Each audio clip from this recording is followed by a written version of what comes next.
Hello, I'm Jan Newharth, Chair and Chief Executive Officer of the Freedom Forum. Welcome to First Five Now, a Freedom Forum conversation series that explores topical issues and features current newsmakers who are using the five freedoms of the First Amendment to guide their work. Today, we welcome Brian Stelter, the Chief Media Correspondent for CNN Worldwide and anchor of Reliable Sources.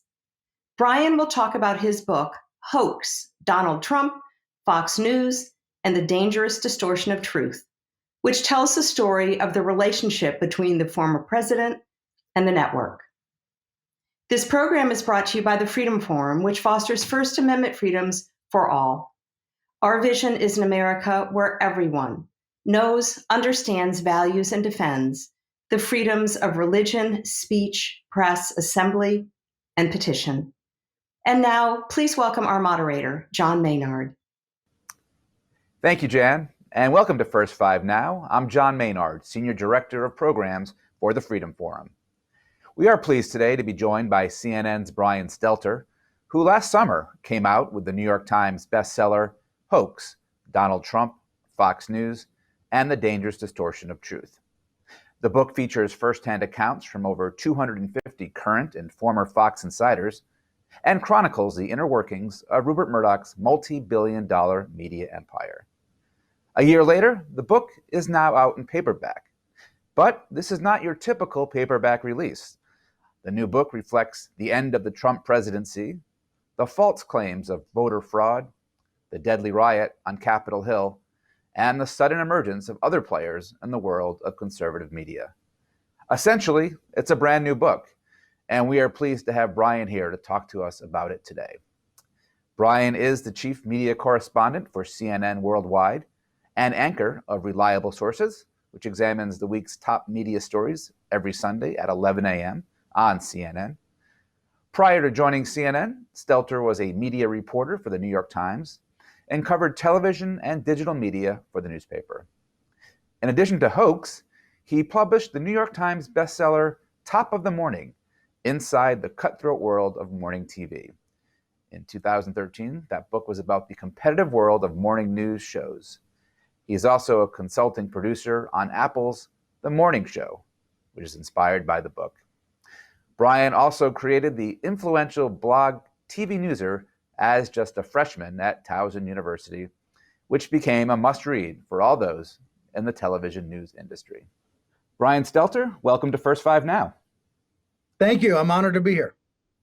So, Brian, as I mentioned in the opening, this is not your standard paperback release. It's crammed with a lot of new reporting in regards to the election, the Capitol Hill riots, as well as Fox News's uncertain future. But first, I hope we could go back into the origins of the book and what prompted you to take on this project in the first place. I realized a few years ago that I had been covering Fox News for 15, 16, now 17 years, reporting on how Fox has changed, reporting how it influences politics. And I had a book in my head and it needed to come out, I suppose is one way to put it. I think a lot of folks feel that way. They have a story in their head and they want to share what they know. And for me, when President Trump was making decisions because of Fox, when he was being misinformed by Fox, when he was demonizing the rest of the media and only promoting Fox, that was a real disturbing change in American politics, a unique moment in media, and I wanted to write it all down. But the other reason, John, that I feel like I had to write this was because so many staffers at Fox were just as disturbed as I was on the outside. I mean, here I am on the outside covering this, politically driven network that powers the GOP. But there's a lot of staffers at Fox that are also concerned about its power and how its power is used or misused. And because of all those sources, I really felt compelled to do it. Were these insiders, were these staffers very willing to talk when you approached them? A wide variety of answers to that. Some people, would go on and talk to me for hours and we'd end up closing down the bar. Others, other people I reached out to were very skittish. Some on-air talent, some producers, some executives, very worried because, they're paranoid about being caught. They're paranoid of being accused of being a leaker. All that said, I think I was able to get a 360-degree view of Fox from people who love the place and from people who have concerns about the place. But the through line is it's incredibly powerful. This is not your average television channel. Fox is like a family. Fox is like it's like a community center. It's like a senior center. It's all of these things in American life that are unique.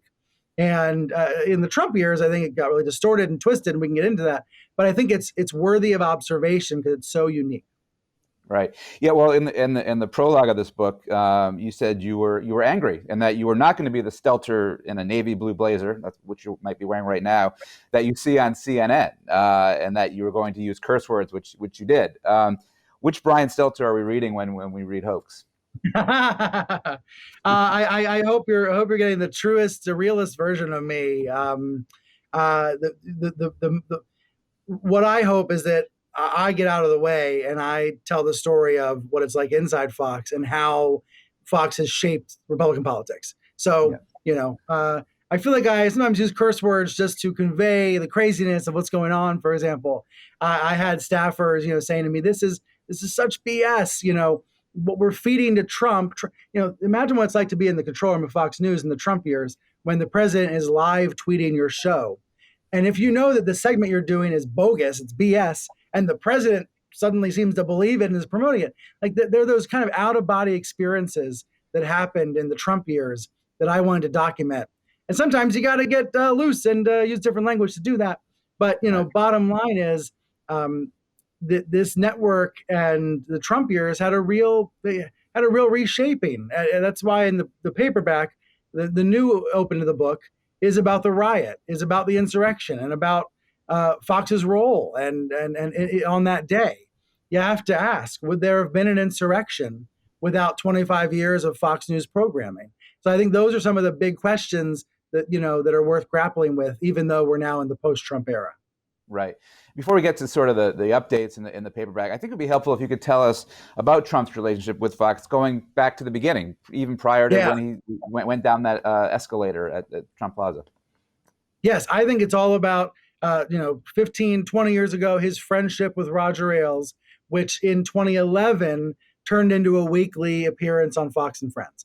And I know a lot of folks look at The Apprentice and they think The Apprentice was the catapult for Trump onto the political stage. And there's a lot of truth to that. But I think Fox and Friends was an even more important stage because every week he was getting to know the GOP base through the questions that Fox and Friends asked him on his phone calls, through the segments, through the choice of the topics. He was learning about Republican culture war politics. He was learning about the base's priorities. It's almost like a free education in how to be a presidential candidate. And Fox delivered that to him because he was a celebrity and he would get ratings and he was entertaining to have on the show every week. And I think that presence on Fox and Friends, it made him feel like he was basically a Fox News star. And that the network owed him, and then we can get into the psychology of all that and how twisted it is. But I think that Fox and Friends foundation was critical to his presidency. Right. I'm glad you mentioned Roger Ailes, of course, who ran Fox News, and he was unceremoniously let go in 2016. How did that kind of change the trajectory of the network when he left? Roger Ailes was many things, including a predator, including a political propagandist, but he was a very strong leader of Fox News. He knew what he wanted on the air, and everyone knew who was in charge. Even Bill O'Reilly and Sean Hannity knew who the boss was. It was Roger Ailes. And you can see that in a very obvious sense, for example, around birtherism. Trump was on Fox promoting the birther lie. But Bill O'Reilly and Hannity, those guys rarely ever went into those waters. They weren't on air every day claiming Obama was a secret Muslim. Ailes stopped that. Ailes made sure that they might tiptoe up to the line of crazy, but they didn't go too far past it. And I think that's important to understand about Ailes because of what followed in the post-Ailes years. A lack of strong leadership, a lack of a larger-than-life boss who's going to try to corral the talent. That has had a real impact on Fox and on Trump as a result, and on American politics as a result, because now they run right across that crazy line, right into conspiracy theory land, and into places that I don't think Ailes would have gone. Now, we'll never know for sure, right, Don? I mean, Ailes died in 2017. It's very possible that he would have just, gone right along with whatever Trump wanted and not been a strong leader in the Trump years. But I interviewed many staffers at Fox who said, and I can't believe I'm saying this, they would say, we miss Roger Ailes. We miss having Ailes around. Even though we all know on the outside, serial predator, abuser of his staff, abuser of his power, all that is true. But people inside the company felt like at least they knew who was in charge. And now there's a vacuum where it's like Tucker Carlson is in charge or Sean Hannity is in charge. Every different host is in charge. And that creates a mess of an operation that I think ultimately is bad for viewers and bad for the public. Yeah. Well, let's talk about the updates to the book, of which there are many. We won't get to all of them, but let's start up to the lead up to the election. And things got contentious, right, between President Trump and his go-to network during the campaign. Yeah. Expand on that a little bit. I'll tell you what happened with me with going through this experience of trying to write what I hope is like the definitive book about Fox and Trump. I had to finish it in June of 2020. So I'm hunkered down in my house in the middle of the pandemic, 10 blocks away from Fox News headquarters, hearing sirens all the time because we're in the teeth of it in New York City, trying to finish this book. And so the story ended, with a mystery. Like, what's going to happen? How is this pandemic going to end? Is Trump going to get reelected in spite of the pandemic? We didn't know. We didn't know what was going to happen. And when I had a chance to rewrite this for the paperback, I felt like now we know the ending of the story. We know the ending of the Trump story. Hopefully, we know the ending of the pandemic is within sight. And we know what Fox has become in the post-Trump years. So whether that's the insurrection, whether that's conspiratorial talk taking over the airwaves, we really do know a lot more than we did a year ago. So what I've tried to do is tie those threads together and explore what the impact is of having this network in the post-Trump age that's gone even further to the right.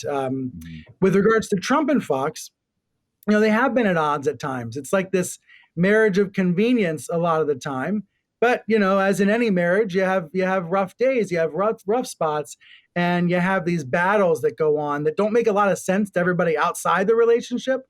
Think about the next house over and you can hear a couple arguing and you can't really tell what it's about. I think that's what it's like with Trump and Fox a lot of the time. I don't want to take this metaphor too far, but I think there are times when, Trump has certain expectations. He thinks he owns the joint. And obviously Fox wants to push back against that. But at the end of the day, they are very much aligned. They do need each other. Trump is a source of content for Fox. Fox is a source of promotion for Trump. There are a lot of alignments. And yet at the same time, there are also squabbles. All right. There's a good part of the book, the updated book about election night and that really controversial call, right, by the Fox decision desk call Arizona relatively early for Biden. So that really had a big impact on the relationship, of course. You spent a lot of time talking about that whole scene in the book. Yeah, this is what I felt like I had to write. I felt like I had to reassess what happened on election week. Remember, it used to be election day, but now we have election week. Yes. And election week really began with Trump teasing the big lie, setting up the stage for contesting the results. And then when Fox called Arizona at 11:20 p.m. on election night, that kind of ruined Trump's plans. It made it harder for Trump to contest the results because his favorite network was saying that his path to victory was being closed off thanks to Arizona going for Biden. Fox was so far out ahead, the other networks thought Fox might have been wrong. The other networks didn't call Arizona for a week. And so there was incredible turmoil inside the network about whether this call was right, which it was, and whether viewers wanted to hear it, which they didn't. So I think what happens is if you have an organization that's really two things in one, it's a really big right-wing opinion operation, and then there's a small news division. And those two things are in conflict. And that conflict erupted when the small news division declared Arizona for Biden, and the huge, powerful opinion division did not want to believe it, did not want to hear it, did not want it to be true. And this conflict, I had a staffer at Fox say to me, they're rubbing our faces in it. And I said, well, what are they rubbing your faces in? Biden. They're rubbing our faces in Biden. What this person meant was the news division is telling the truth and they're rubbing our faces in it. Now, journalistically, that doesn't compute for me. The facts are what the facts are. You report them. It's as simple as that. But if you're an opinion operation, it's different. The dynamic is different. If you're a propaganda arm for the president who just lost, it's different. And so this battle, it's going to continue to play out at Fox in the post-Trump years between this small news division and this giant opinion arm. And I think Arizona is one reflection of that. Yeah. Speaking of the opinion arm, there's a lot more written about Tucker Carlson in this new paperback version. Tell us a little bit about how and why his stock rose at Fox News. I think until 2020, Sean Hannity was the biggest star of Fox News in the Trump age. But in Trump's final year in office, Tucker Carlson became the biggest star. He became higher rated. He became a power center. And that's partly because he was unpredictable. He was programming his show differently. He was booking different kinds of guests. It was also partly because Trump was unpopular in the country and on the way to an electoral defeat. And shows like Hannity were so focused on trying to pump up the president. Tucker barely talked about Trump at all. Tucker would rather talk about culture war feuds, middle class troubles, his own beliefs about diversity and about whiteness, which caused a lot of people to accuse him of being white nationalist friendly or worse. Tucker just counter-programmed. I think that's the word I'm looking for, John. He counter-programmed. He zigged when everybody else was zagging, and he grew his power and his audience as a result. And that's what he's continued to do today, to the point where Tucker is now the biggest star. He has the absolute support of Lachlan Murdoch and Rupert Murdoch.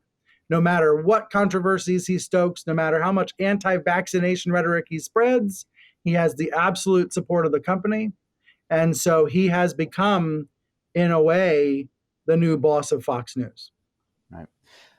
Let's talk a little bit about the future of Fox and what's happening now. And there are some their competitors. Do you see a day when Newsmax or One American Network, OAN, are the new favorites of the right, and in both influence but also ratings? There's a moment that I write about in the paperback, a moment I had never seen before as a television reporter. And when I describe this to you, I'm not just talking about television news. I'm talking about all of television. I'm talking about like AMC and like Nickelodeon, like the whole wide world of television streaming. There was a moment after election week when Newsmax's ratings went up 1,000%. So 10x what they were a week earlier. That's never happened, I believe, in television history. To go from having 50,000 viewers to 500,000, to go 10x in a week is unheard of. But that's what happened after election week, because Fox was talking about Biden. Some viewers didn't want to believe he won. Some viewers wanted to believe the big lie. So they went to Newsmax as a result. And that was an earthquake for Fox News. It has never happened before for Fox. Fox had a monopoly for 25 years. And that monopoly status is over. They now have Newsmax and One American News to worry about on their right. And that is a new development. However, this happened and Fox reckoned with it and struggled for a while. But for better or worse, Fox looked around and moved further to the right. They followed the audience further to the right. And when I say further to the right, I mean further into conspiracy town, further into big lie neighborhoods. And that worked. They were able to draw viewers back. Newsmax has now come way down off that high. They are now very weak again. OAN not even rated by Nielsen. So once again, Fox is back where it has always been, as the strongest conservative cable news powerhouse. So to answer your question, I suppose it's possible, who knows what the next 10 years of this American sectarianism is going to bring, this cold civil war. who knows what could happen to Fox and to the GOP. But I think you'd have to put most of your money on Fox right now. Yes, there's going to be competition. Yes, Newsmax is going to keep trying to grow. But, Fox is where the base is. And I think we can show that with an anecdote from February, the day that Rush Limbaugh passed away. Trump had not been on Fox in a month. He had been laying low in Mar-a-Lago, barely being heard from. And the moment Rush died and Fox began special coverage, Trump called into the control room. So even though he was mad at Fox about election week, and even though he was ticked off they wouldn't sell him cheaper ads, and even though he was mad about Paul Ryan being on the Fox board, and even though he has all these grievances that Fox is not nice enough to him, he still came home. When a loved one died, he came home. And that night he did call into Newsmax and he called into One American News, but he called Fox first. And I think that kind of example shows he knows where his home base is, and he knows how to get home, even if he's mad. Right. I often, when we have authors on this program, I ask them what they hope the reader will get from reading their book. But I want to ask specifically, what would you hope a Fox News watcher who might buy your book would get out of reading this book? I think to be more skeptical, critical, self-aware of what the content is and what it's trying to do. But that doesn't just apply to Fox. I think that applies equally well to CNN and MSNBC and all the rest. Right. When you are a viewer of anything, a reader of anything, you should be an active viewer. You should, rather than passively letting it wash over you and just, taking it in, especially if it's propagandistic the way the show The Candidates is, be an active viewer and wonder, why is he leading with this story that has no relevance to my life and not that story? What are the reasons for why Fox does what it does? And frankly, I think there's a lot of confessions in Hoax about why. A lot of producers quoted saying, we're obsessed with the ratings. We're terrified of losing the audience. We're just trying to win the hour. We're just trying to hold on to our audience however we can. As long as you're more aware of those factors, or you might call it manipulation, but as long as you're more aware of those factors, I watch a lot of Fox. I sometimes enjoy watching Fox, but I try to be a very active listener, a very active viewer, know what I'm getting.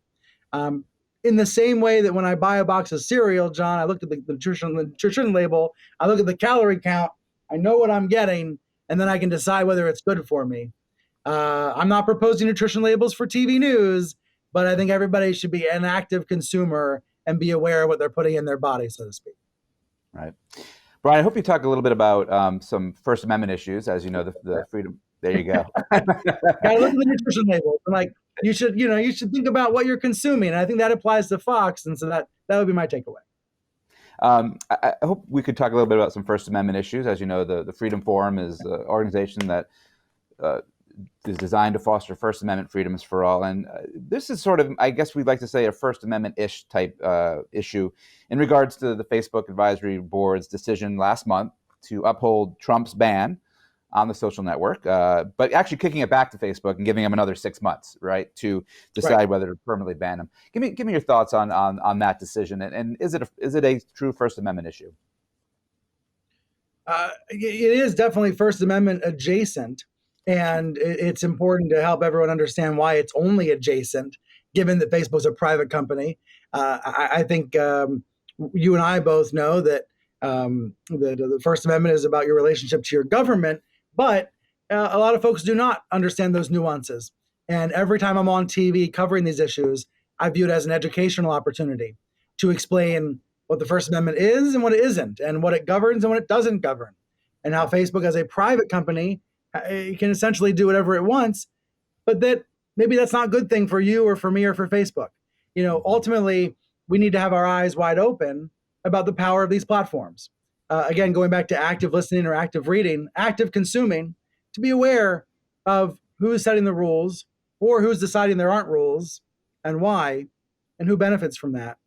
And it's First Amendment adjacent because I think the language that we bring to these debates is rooted in our country's free expression. It's rooted in the concept of the First Amendment, even though those words don't apply legally to this conversation about Facebook. But isn't that the thing, John? Like, we all bring those values to these debates, and thus it's First Amendment adjacent. Right. Absolutely. Tell me from your viewpoint, as chief media correspondent for CNN, and after writing this book, where are we now with the First Amendment, and what are some of the biggest challenges it's facing, if any? I think this hyper-partisan culture of hate news and nonsense and noise that crowds out real public discourse and makes it harder to hear each other is a ongoing menace, an ongoing challenge, because I sometimes think about it like this. We all live in this shared country. There's a giant factory putting out pollution, and the people who live next to the factory get the worst of it, and they take in the most of it. But everybody ends up suffering when the air is polluted. And our information environment is polluted by bad faith actors, by propaganda artists, by disinformation campaigners, putting out stuff that make it harder for us to actually talk to each other and enjoy our First Amendment rights and enjoy our free speech rights. And yet, of course, those bad faith actors and those propagandists, they're using these tools. They're using the same tools. They're using the same rights, but they're using them against us. I think this creates a really complicated dynamic to figure out how to muddle through.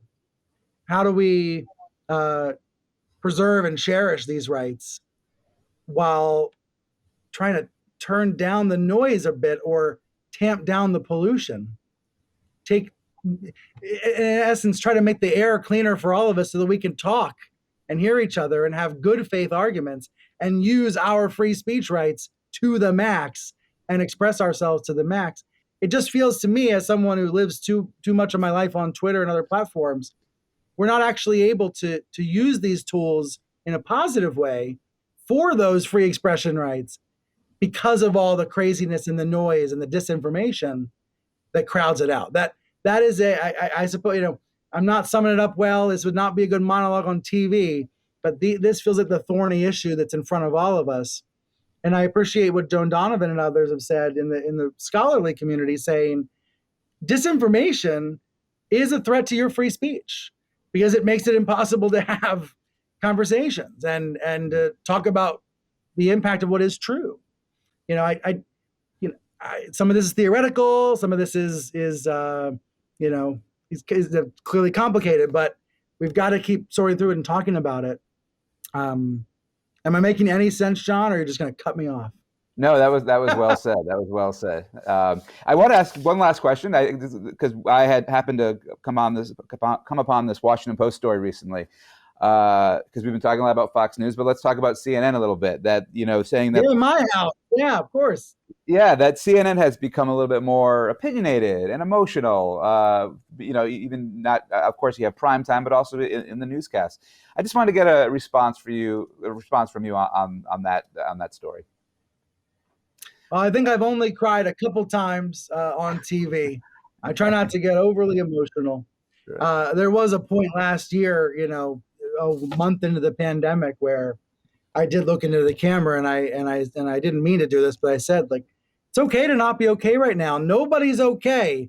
The people who are pretending to be okay, they're not okay either. And I did well up at that point. But I think that is an example of what the Washington Post was writing about. They were focusing more on the political aspect and political commentary and political point of view.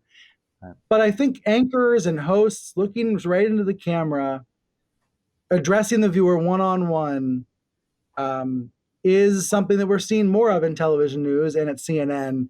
And, look, I'm doing it, so I'm a part of it, so I like it. But I think there are a couple of reasons why it's happening more often and why it's here to stay. We are moving away from the two guys in a box arguing about whether the Earth is flat or round. We're moving away from arguing about whether the sky is blue or red. And instead of doing that, we're having the anchors on camera say, the sky is blue, and the idiots who are telling you it's red are trying to cheat you out of something. Let me tell you how we know that. Let me tell you why we know that. I think that more conversational, more candid, more direct to the consumer, direct to the viewer way has been appreciated by a lot of viewers, by a lot of people. And some of that definitely has to do with Trump, because there was so much to fact check, so much to debunk, and so much to speak out about in the Trump years. But I think this is a lot bigger than any single politician. I think these on-camera monologues or essays, or call them whatever you want, these point of view pieces, these analyses, essays, whatever you call them, I think they're also a reaction to distrust in media and distrust of institutions. And I think one way to try to win trust back and to be more honest with one another is just to look straight down the barrel of that camera and speak from the heart and the brain and the soul, whether it's about standing up against indecency and hate in the public sphere, whether it's about affirming democracy and the value of small d democracy when it's under assault.